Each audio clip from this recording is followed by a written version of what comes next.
Today, I'm going to talk about grounded practical theory, also known as GPT.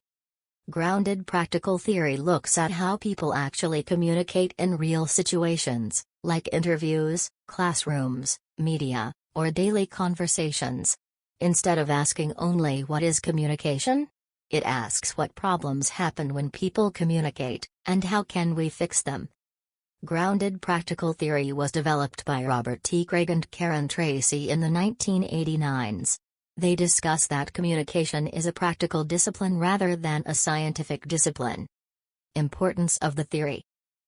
Views communication as a practical activity. Example, anchors choose words carefully to avoid panic or bias. Helps analyze and improve real communication practices. Example, GPT helps journalists improve interviews, less interruption, more clarity. Builds normative theories, theories about what communication should be like. Example used to set ethical guidelines for fair news coverage. Encourages reflection and problem solving. Example, media organizations use GPT to analyze and correct biased reporting. The 3 levels of GPT. 1. Problem level, what communication problem are people facing? A TV news interview becomes chaotic because the journalist interrupts the guest. 2. Technical level, what strategies or techniques are they using? The guest's defensive tone. 3. Philosophical level, what values and assumptions guide their communication? Journalistic ethics. Transparency and objectivity.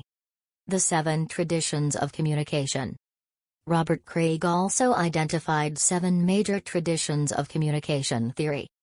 1. Rhetorical theory, communication as persuasion. 2.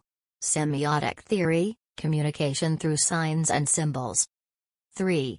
Phenomenological theory, communication as dialogue and experience. 4.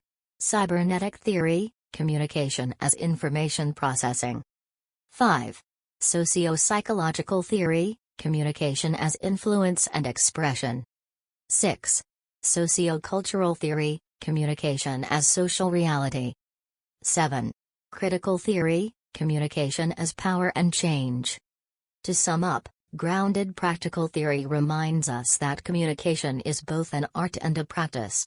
It helps us reflect, analyze, and improve how we interact with others, whether in personal relationships, education, media, or public life.